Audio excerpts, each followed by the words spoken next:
ആ ശരി ശരി.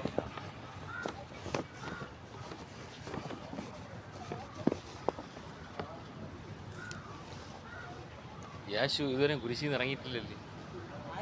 അല്ല വായിച്ചു എഴുതിക്കട്ടെ. യേശുവിനെ ഇതുവരെ നിങ്ങൾക്ക് രക്ഷിക്കാൻ പറ്റിയ? യേശു കുരിശിൽ കിടന്നും കൊണ്ട് എൻ്റെ ദൈവമേ എന്ന് വിളിച്ചില്ലേ? അത് ആരെയാണ് വിളിച്ചത്? പറയൂ. യേശു ദൈവമേ ദൈവമേ എന്ന് വിളിച്ച ഏത് ദൈവത്തെ? പിതാവ്. ലോകം സൃഷ്ടിച്ച യഹോവ എന്നുള്ള പിതാവിനെ. അപ്പം അല്ല, യഹോവയാണല്ലോ ലോകം സൃഷ്ടിച്ചത്. ആ ലോകം സൃഷ്ടിച്ച യഹോവയെ ആരാധിക്കണോ യേശുവിനെ ആരാധിക്കണോ? യഹോവ പറയുന്നുണ്ട് എന്നോടൊപ്പം ആരുമില്ല, ഞാൻ മാത്രമേ ഉള്ളൂ, ഞാൻ എല്ലാത്തിൻ്റെയും ദൈവമാകുന്നു, ഞാൻ ഇസ്രായേലിൻ്റെ പിതാവും എഫ്രൈം എൻ്റെ ആദ്യജാതനുമാകുന്നു എന്ന് പറയുന്നു. അപ്പോൾ യഹോവ ആരാധിക്കാതെ യേശുവിനെ ആരാധിക്കുന്നത് തെറ്റല്ലേ? അതെങ്ങനെ? മനുഷ്യനെ പാപിയാക്കിയതാരാണ്? മനുഷ്യനെ പാപിയാക്കിയതാര്? യഹോവയാ ചെകുത്താനാ? മനുഷ്യനെ സൃഷ്ടിച്ചു. മനുഷ്യനെ സൃഷ്ടിച്ചപ്പോൾ അവൻ്റെ വിശുദ്ധിയെ നശിപ്പിക്കാൻ പിശാച് ചെന്നപ്പോൾ ദൈവം എവിടെയായിരുന്നു? ഇപ്പം എന്നെ ഒരുത്തൻ അടിക്കാൻ വരികയാണ്, നിങ്ങൾ പറയുമോ ഇവൻ അടിയെന്ന് പറയുമോ? ഇപ്പം നിങ്ങളുടെ ശത്രുവായിട്ട് ഞാൻ സംസാരിക്കുകയാണ്, എന്നെ ഒരുത്തൻ അടിക്കാൻ വന്നാൽ നിങ്ങൾ പറയും ഇവൻ അടി കൊടു എന്ന് പറയുമോ? പറയൂലല്ലോ. അതായത് നിങ്ങൾ ഇവനെ മടലോട്ടി അടിയടേന്ന് പറയുമോ? അപ്പോൾ ആദ്യം ഇത് മനസ്സിലാക്കി, ബൈബിൾ വായിക്കുക, വായിച്ചിട്ട് ഇതൊക്കെ കൊണ്ട് ഇറങ്ങി നടക്കുക. വായിച്ചിട്ട് നിങ്ങൾക്ക് എന്ത് മനസ്സിലായി? ലോകത്തെ സൃഷ്ടിച്ചത് യഹോവയാണ്, അല്ല യേശു അല്ല.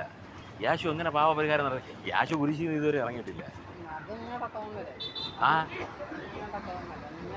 പിന്നെ യേശു കുരിശിൽ കിടക്കുന്ന പടം വെച്ചുകൊണ്ട് ആരാധിക്കുന്നത്? പിന്നെ കുരിശ് വെച്ചുകൊണ്ട് നടക്കുന്നത് ആൾക്കാർ അത് തന്നെ.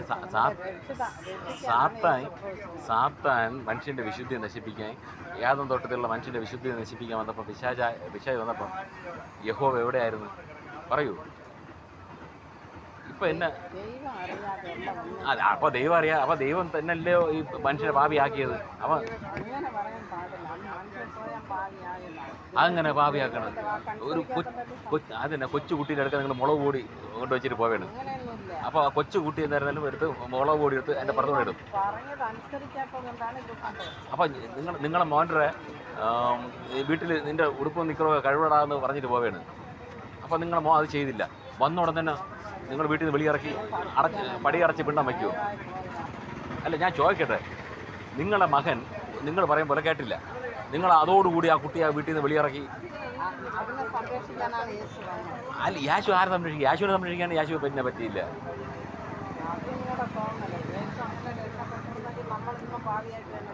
ആര് അതല്ലേ ഞാൻ ചോദിച്ചു, മനുഷ്യനെ പാപിയാക്കിയത് ആര്?